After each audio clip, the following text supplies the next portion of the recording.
Speaking of Thanksgiving, earlier tonight, President Biden left Washington to spend the holiday with his family in Nantucket. Nantucket is close to Martha's Vineyard, where the Obamas live. Tonight, Biden knocked on Obama's door and he heard, "We're not home."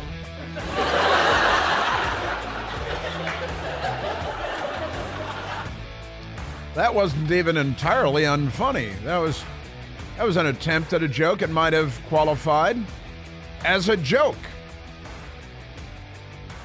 We must look for the good and praise it. It's true, he's onto something there. Well, happy Wednesday to you, and a premature happy Thanksgiving to you and your very functional family, I hope. Joe Biden did fly aboard Air Force One up to Nantucket yesterday with Dr. Jill Biden. It looked like they took the small Air Force One, right? The 757. Eeny, meeny, miny, mo. Should I take one of the 747s or one of the 757s up to Nantucket? And Joe is up there. I saw him trying to get off the airplane with Dr. Jill, who's not a doctor. She's not a doctor at all.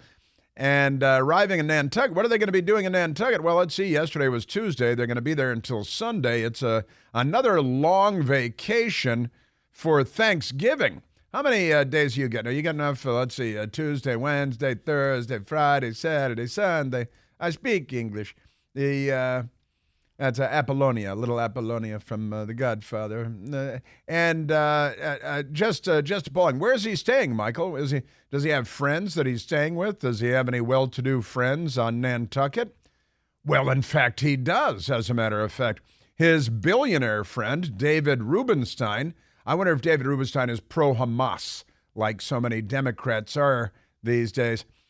Nantucket braces for Biden arrival and stay at billionaire friend David Rubenstein's $34 million, 13-acre beachfront compound. Security is ramped up around the property with tennis courts and hot tub. Got a hot tub. I'm sure that the usual stuff goes on in the hot tub, but not with the people, Cobra. Clamshell. We do have at the Chris Plante Store, the Secret Service code when Joe Biden's walking around naked, which he has a history of doing on his way to swimming pools at various vice presidential locations and his Delaware home.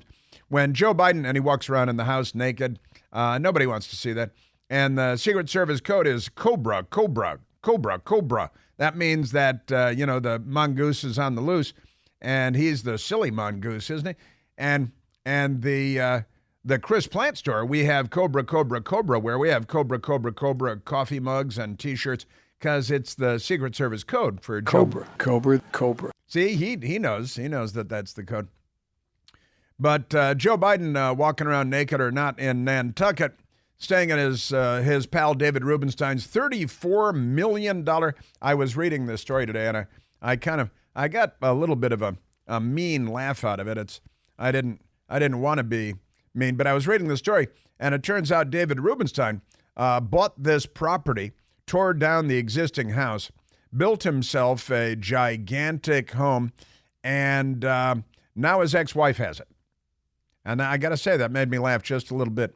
I know, but President Joe Biden, his wife Jill, their children and grandchildren returned to Nantucket, but not all of them. Am I right? Because they do have this grandchild that they don't acknowledge. What's her name? Navy. Why? Navy Joan Roberts. Isn't that right? I'm just doing that from memory, but I think that's right. And how old is she now, the granddaughter that has been neglected? She's 4 or 5 years old, I'd say. But she's not invited to spend time with the family because crackhead son Hunter Biden, with all of his international business dealings, knocked up the exotic dancer, London Roberts. Am I right? See, I remember the family better than Joe Biden does. Joe doesn't know. But they say that the grandkids are there. And if it were Trump, every story would point out not their bastard grandchild, who I think the exotic dancer mother named it Navy to be ironic since the father, Hunter Biden, was kicked out of the Navy for repeated instances of cocaine abuse. Cocaine. See what I'm talking about? So President Joe Biden, Jill Biden, grandchildren, the children arrived in Nantucket Tuesday to spend Thanksgiving holiday at the $34 million luxurious compound owned by billionaire businessman David Rubenstein. They say he's now turned philanthropist. Sure. Yeah, doesn't everybody? Preparations have already begun on the island for the first family's arrival. Large military cargo planes have been touching down at the island's airport for the past week, carrying the equipment necessary to secure the president for his stay. Now, on Monday, a fleet of Massachusetts State Police motorcycles and SUVs drove off the ferry boat and onto the town's main drag. It's an island, Nantucket. And reports are that I was conceived there, but I was very young at the time, so I can't attest to that. But so to have all the police on hand for the Biden visit, about 20 to 30 motorcycles drove off the boat, along with an ambulance and a dozen police cars. But the president, hundreds of people follow wherever he goes. Secret Service agents and support staff, members of the military, locked down the area around David Rubenstein's 13,000 square foot home while the Bidens are at the residence. So the first couple will be joined by the majority of their grandchildren. Naomi Biden, is she the one where the Secret Service opened fire in Georgetown the other day protecting her? And we still didn't get any follow-up on that because we don't have a news media in a Western sense. We have a Soviet news media. They don't follow up. They don't hold Democrats accountable, and they lynch Republicans because that's an old Democrat Party tradition, So they'll have the majority of their grandchildren because, Naomi Biden, her husband, Neil, Peter Neal, rather. And then they'll have Finnegan and Maisie and Natalie and little Hunter and baby Beau. But no Navy Joan Roberts. She's not invited. Yeah. Only baby Beau and his parents, Hunter Biden and Melissa Cohen, joined the first family at last year's Thanksgiving festivities. But now they can't anymore because, that's the thing. That's right. They'll spend Wednesday celebrating, that's today, President Biden's 81st birthday, which was actually on Monday. But Joe Biden forgot about it. So that came up a couple days later, marking the occasion with a coconut cake that looked like Dresden after British General Bomber Harris got done with it. You see that cake? Honestly, that was a two-alarm fire. That was really something. Yes, sir. And then they'll enjoy their Thanksgiving dinner at the $34 million home. Sure, that's what they're going to do. That's their thing. $34 million home. And it's a little bit funny. And Rubenstein, he doesn't go to the house much anymore because now his ex-wife has the house. And that'd be kind of a bummer, don't you think? I think so. I think that'd be a little bit. Hey, here's my $34 million home. I built it after tearing down the thing, and that's kind of a bummer. But that's the thing. Rubenstein bought the waterfront property in the year 2000 for his now ex-wife, Alice, and their 3 children. He tore down the existing house, put up the 13,000 square foot home, which features tennis court, swimming pool, hot tub, and a private dock for your yacht, naturally. That's your $34 million house. If they were renting the house, which they're not, it would rent for $30,000 a month, for monthly summer rentals and things like that, Thanksgiving rentals. Now, does Joe Biden, is he going to pay the prorated $30,000 rate for his, what's it going to be, Tuesday, Wednesday, Thursday, Friday, Saturday, Sunday, for their, 6-day stay? I suspect they will not, but that's okay. And since the joke was about going next door to a different island, Martha's Vineyard, to go visit Barack Obama at his house is a $14 million waterfront house because, that's the thing about being an ex-president, especially a Democrat. President Trump actually lost tons of money being president. Every other president cashes in, especially Democrats. I don't think HW&W cashed in that much. Reagan didn't cash in so much. But these guys, was it a $50 million contract with Netflix? Because it turns out, hey, you ever watch TV? Yeah, we've watched TV. Oh, you're perfect for Netflix. Here's $50 million. Now you're a big-time television producer. What have they produced, you might ask? No one knows. But since the joke was, and Obama said, nobody home, and he did his Obama impersonation, which wasn't too bad. But there was a story just the other day that I didn't get to, but now it's come back. Obama showed little public support for Biden at recent democracy event. Attendees say, quote, tensions were evident, end quote. Obama didn't mention Biden once in a recent interview about threats to democracy. Well, that's because you'd have to point out that he's the number one threat to democracy worldwide. And as a faithful party apparatchik, he doesn't want to do that. A new media report and the Washington Post claims tensions were evident between the Obama and Biden camps at the former's, that's Barack Obama's, nonprofit. They make lots of profit off their nonprofit, Democracy Forum, earlier this month, with some feeling President Biden received insufficient support at the event from his old boss as he seeks to unite the Democratic Party. Is that what he's doing? What, under the Hamas flag? Because that's where the party's rallying at this moment in history. Remarkable stuff. And, you remember what Barack Obama said about Joe Biden, famously. Never underestimate Joe Biden's ability to beep things up.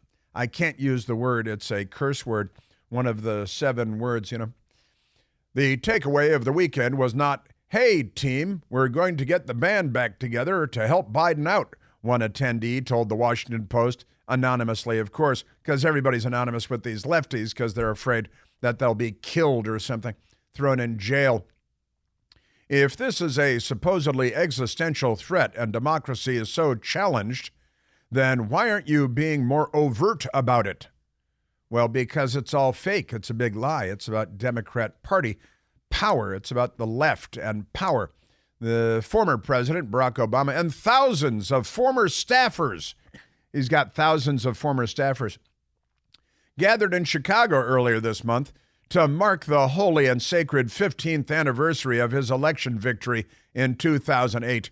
The Obama Foundation's forum was pegged to the event to explore issues critical to strengthening democracy. Whatever they say they're doing the opposite. Obama gave a speech and also an interview to the left-wing podcast, Pod Save America, hosted by 2 left-wing hacks that worked in the White House. And now, everybody's got a podcast, right? Hosted by some of his former staffers that weekend. But they're very upset because in the interview, Obama didn't mention Biden once, even while discussing threats to democracy, which he obviously is.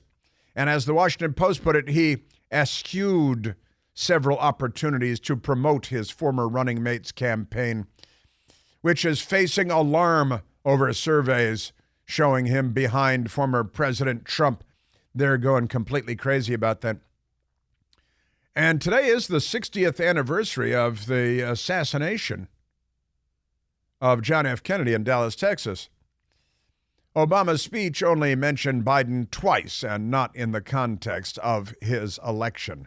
So the media is very upset that Biden's not doesn't have a cheerleader in Barack Obama, which is completely unsurprising to everybody because everybody knows that Biden is a sock puppet stooge whose White House is being run by remote control and by Obama White House people whose cars can be found. Well, the Biden White House people cars can be found at Obama's house off of Embassy Row in Washington by day and by night. What are they doing there? Obama's not even there, but all these Biden White House people are at the probably $10 million now. I think they bought it for $8 million. The house in the shadow of the main mosque in Washington, D.C. The most beautiful sound he's ever heard was the call to prayer, he famously said. I've got a lot to get to. Yes, I do. Oh, former Ambassador Rick Grenell has weighed in on Joe Biden and the media. I want to share that with you as well. Well, it's official. The holidays are actually here, and the jolly old elves at Omaha Steaks have your wish list covered with guaranteed perfection during their Black Friday and Cyber Monday sales. Go to omahasteaks.com, omahasteaks.com, and take advantage of 50% off across the entire website. When you use the code PLANT at checkout, that's me, Plante. I have an E on the end. Nobody knows why. You're going to get another $30 off your order. Omaha Steaks make great gifts, too. I've got to tell you, I gifted some this year, didn't I, Michael? Yes, indeed. You'll be the hero of the dinner table this holiday season when you give the gift of Omaha Steaks. Score delicious deals on tender, juicy, extra-aged steaks like their mouth-watering bacon-wrapped filet mignon. You can warm up the easy meals, the carefully curated gift packages guaranteed to make spirits bright all winter long. With Omaha Steaks, the possibilities are endless. Endless flavor, endless value. But it's a good idea to hurry because Black Friday and Cyber Monday deals at Omaha Steaks will be gone before you know it. You can do it today. That's omahasteaks.com. The promo code is PLANT at checkout. A minimum order may be required. Yes, sir. Yeah, and the Washington Post actually did a story on how terrible the city of Washington is getting under the Democrats. They didn't mention Democrats. But I've got that. Why are all these immigrants to the United States who are fleeing because the Democrats are ruining America? I've got that story coming up.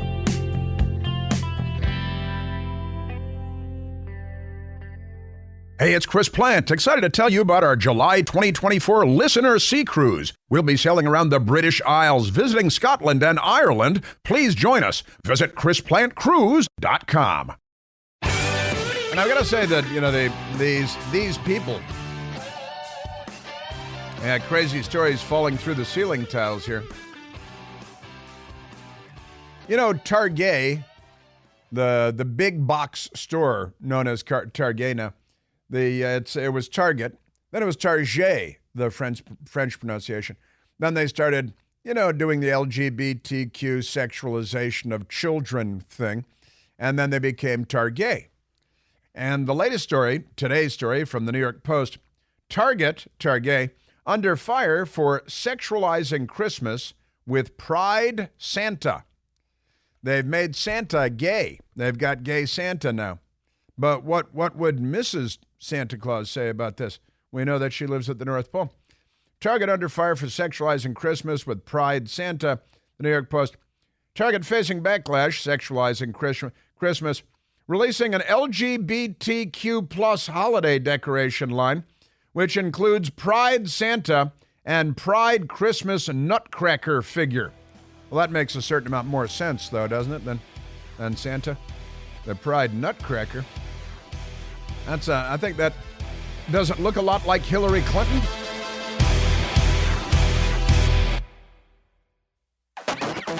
Yeah, what is it with Target? They don't learn.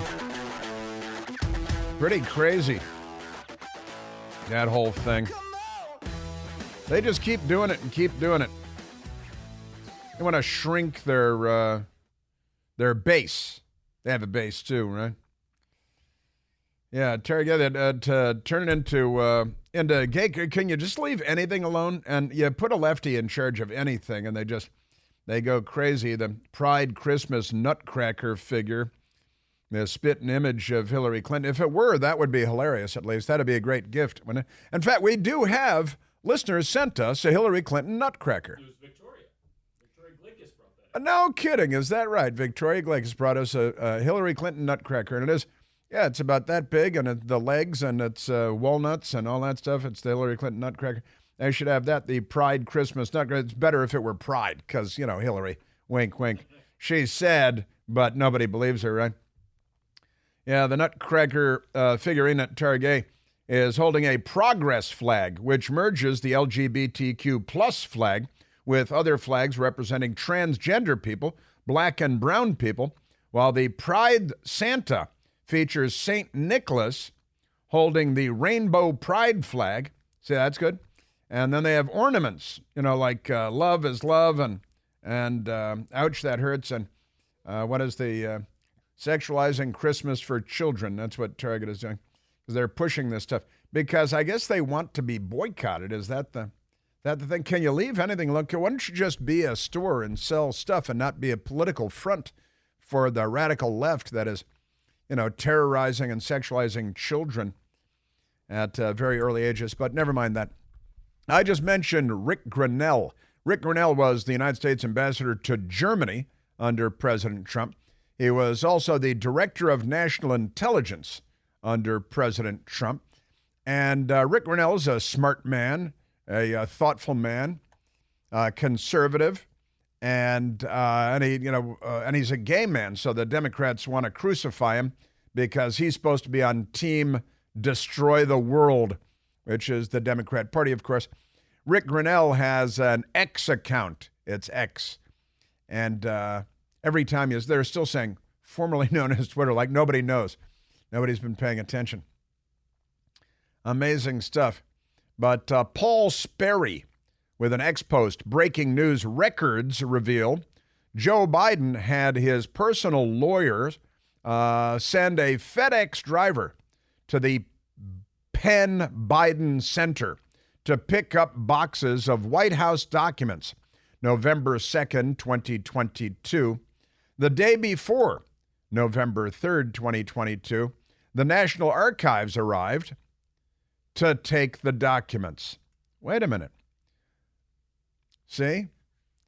The National Archives showed up the next day at the Biden Penn Center to retrieve classified documents that were discovered there, in quotation marks, right? And the day before, Joe Biden's personal lawyer sent a FedEx driver to pick up boxes of White House documents the day before. These people are casually corrupt like nobody's business. So Rick Grenell, ambassador, DNI, Trump administration, retweeted that tweet and made a couple of notes. He said, the D.C. media is part of the Joe Biden cover-up. Yes, it is. I say that quite frequently, don't I? China gave Penn, the University of Pennsylvania, tens of millions of dollars. The Chinese communists gave the University of Pennsylvania tens of millions of dollars. Right? The university that maintains the Biden Center, okay? China gave Penn tens of millions of dollars. The president of the University of Pennsylvania then paid Joe Biden $900,000. But Joe Biden didn't teach a single class at the University of Pennsylvania. He's lied about that a few times, but that's been fact-checked. He never did teach a class. Joe Biden then gave the president of the University of Pennsylvania an ambassador job. Thank you, Ambassador, for the $900,000. Here's your ambassadorship. The president of the University of Pennsylvania, now an ambassador, then gets deferred compensation from the University of Pennsylvania of $23 million, while simultaneously, and you might say hypocritically, supporting student loan forgiveness, which the Biden administration is using to buy votes of young people the old-fashioned Chicago way. And, Rick Grenell points out, the media ignores every step. Corruption, he says. Yes, that's a textbook political corruption, isn't it? And our media is the most corrupt institution in the United States of America, which is another one of my very excellent sayings. A couple of my excellent sayings come into play here. The most insidious power the media has is the power to ignore. That's one of my great sayings, and it is. The second is the news media is the most corrupt institution in America. And these two X posts sum that all up pretty nicely. And then the next story on my list is Joe Biden arrives in Nantucket to stay at the $34 million home of a hedge fund guy? David Rubenstein, who's probably now anti-Israel, but never mind that. Crazy stuff. Crazy, crazy stuff. All right, there's so much crazy for us to get to. And we haven't even gotten to Israel, which I do want to get to with the hostage. I talked about it a little bit early on in the show, but there is so much more. So much more. You have the, speaking of Democrats hating Israel and being pro-terrorist and pro-Hamas, I believe we have the Susan Saran Wrap. Susan Saran Wrap was an actress long ago. I think she was in the Rocky Horror Picture Show. I think she won a golden statuette for playing dress up and make believe a long, long time ago. That's what they do. It's an amazing country, isn't it? So Susan Sarandon is her name, and she was in New York at a pro-terrorist rally in favor of exterminating the state of Israel, which is genocide. So she was out there pushing for genocide, and she said this to the gathered crowd of really dim-witted anti-Semites, some of whom might even be Jewish themselves, but they're leftists first, and they're Jews second. They don't know what they're pitching here. But, you know, Adolf Hitler's party was called the Socialist Workers' Party of Germany, just in case. You know, that's been erased. You can talk to educated people all over the place and say, I said, what's the full name of the Nazi party? Almost nobody knows. You can talk to college professors. They don't know. And I said, well, it's the Nazi party. No, it's the full name. What did they call themselves? What was their? And, the National Socialists. Oh, yeah, it's got the word socialist in there. Yeah, then, and that's where they run out of gas usually. The National Socialist German, we knew it was German, Workers' Party. It's the Socialist Workers' Party of Germany. But never mind that. So here's Susan Saran Wrap pushing Hamas. There are a lot of people that are afraid of being Jewish at this time, and are getting a taste of what it feels like to be a Muslim in this country, so often subjected to violence. It's important to listen. It's important to have facts. Try to take a breath before you answer. And if it's possible, have a conversation. We need a ceasefire now. Yes, the 77-year-old activist is a disgrace to Western civilization. Not because, Muslims in this country are so under attack, aren't they? They're constantly being attacked by terrible, horrible people. That's false. Susan Sarandon, the headline today, from The Hollywood Reporter, yesterday headline, dropped by UTA, which is a urinary tract affliction, I think. Isn't that what it is? Dropped by, it's actually a big talent agency. She has agents, and her agents have dropped her because of that saying. Because, you say the Jews run Hollywood, you'll never work in this town again. Susan Sarandon dropped by UTA after comments at pro-Palestine rally. Honestly, it's pro-Hamas. That's what it is, pro-Hamas. So the talent agency distanced itself from the Oscar winner after she claimed during a New York City rally that fearful American Jews now had a taste of how it feels to be a Muslim in America. That's, it's got to be terrible being that demented, having a brain that small. But the talent agency has a spokesperson at UTA saying that they're no longer representing Susan Saran Wrap.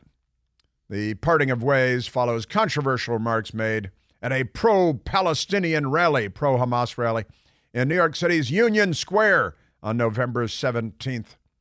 There are a lot of people afraid of being Jewish at this time, and they're getting a taste of what it feels like to be a Muslim in this country, so often subjected to violence.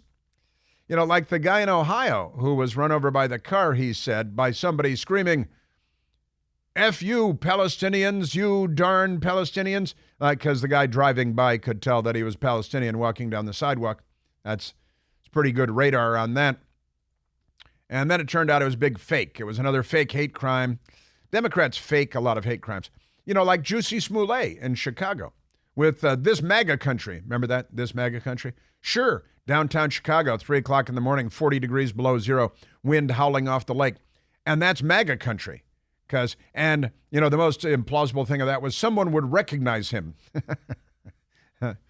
and then know that he's gay because they use anti-gay slurs. They spotted him. He was, what is he doing? Going to the Subway to get a sandwich at 3 o'clock in the morning. And he brought a noose with him and tied it around his neck. Democrats love being victims, don't they? Just amazing. They're truly appalling people. Yes, they are. Speaking of Muslims, at home on the couch this morning, before the sun came up with my best girl, and my best girl, reading the Washington Post, arrived at our front door. Front page above the fold. Chilling times for a cool district. A cool district. The District of Columbia is often called the district. Is it cool? Now, they're talking about H Street, H like Henry Street in Northeast Washington, D.C. H Street was once a symbol of D.C.'s rebirth. Now it's barely holding on. That's because of Democrats, most of whom, I'm learning, are criminals. It's a pretty amazing thing. So the red neon sign was in place over the entrance, and the shelves were neatly stocked with wines, whiskeys, and vodkas. Sohrab Dalwiri was ready to launch his new store, a new liquor store, on the H Street corridor in D.C. Cool. See, it's cool, known as H Street Northeast. 2 days before opening in mid-September, just before dawn, burglars threw a brick through Dalwiri's, and he's from Pakistan or India, threw a brick through his window. And guess what they did? They tipped over rows of shelves, smashing $10,000 worth of red wines, adding to the toll of crime jarring the neighborhood and city beyond. By mid-October, a month after H Street Liquors opened, Dalwiri was swept up in shattered glass from 2 more break-ins. I'm scared for my life, the 40-year-old owner, an immigrant to the United States, said from behind the cash register, contemplating his options. What are you going to do? Stay home? Now, this is what's happening all over the city of Washington and cities all over America because of Democrats. The corridor, the H Street corridor's challenges are exacerbated by violent incidents over the past year that drew national attention, including assaults on a member of Congress and a staffer. At the same time, the steady grind of burglaries, robberies, stolen cars add to the collective sense of unease. Oh, there's a sense of unease. There is also a near constant presence of aggressive panhandlers and clusters of people lingering on sidewalks, many of them appearing disheveled, disoriented, and at moments menacing. You think? As October ended, a community group felt it necessary to advise a neighborhood email list that a D.C. judge had released a man with no fixed address who had been arrested on H Street after allegedly threatening 2 people with a machete. And he was arrested, and then they put him right back on the street. The story goes on to share the tales of Muslim immigrants to the United States, opening businesses, robbed, brutalized, had their businesses smashed up just for the sake of destroying things. And guess what they're doing? They're shutting down. And it gets better than that because the neighborhood has, I believe they said, 20 marijuana stores, 20 on this little stretch of businesses. And yet, there are still pot dealers standing on the sidewalk in front of his business. Among the 20 or so marijuana shops that have opened on H Street since 2021, right? You walk past people and you feel their spirit and you know it ain't right. We want to reclaim the street. We need a reset. We're going to set an example for the city, or not. Mohammed stopped ordering food a couple of weeks ago for his store. He's breaking his lease 2 years early, saying that he's fed up with $5,000 a month in shoplifting, $14,000 a month rent, and pot peddlers too often lingering outside his door. But wait, there are 20 pot stores on the street, and there are still pot dealers standing on the sidewalk? Welcome to D.C. Democrats run it.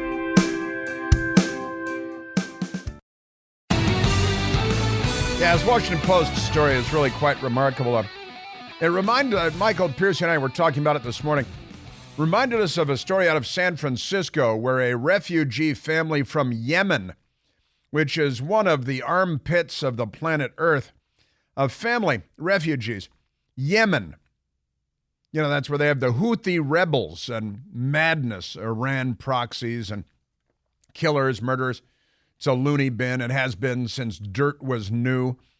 And this family from Yemen, poor people, got to come to the United States. They went to San Francisco, and they were so horrified by what they found in San Francisco, their little child walking to school being terrorized, that they fled the United States and went back to Yemen. Why is that, Michael? Democrats is the correct answer. Another business owner, Salim, on H Street Northeast. In an interview, he says he doesn't feel comfortable, a sense he attributed to corner drug dealers and the homeless population and a pervasive smell of marijuana. You walk past people, you feel their spirit, and you know it ain't right, Salim said. We want to reclaim the street. And another store owner, Mohammed, stopped ordering food. He's going out of business. $5,000 a month in shoplifting. Democrats have legalized shoplifting. Amazing stuff. The number of violent crimes increased from 76 to 96, a nearly 25% increase compared to the same period last year. The number of stolen cars in this neighborhood rose from 115 to 163. 163 cars stolen in one neighborhood. Democrats stole every single one of them. 41% increase. Robberies increased from 62 to 79 robberies. 25% increase. Burglaries jumped from 14 to 36. Yes, sir. Everything's jumping. U Street neighborhood, number of incidents jumped nearly 64%. The Democrats are making everything better. And all these immigrants are freaked out. They came to the United States, the capital of the United States, and look at this.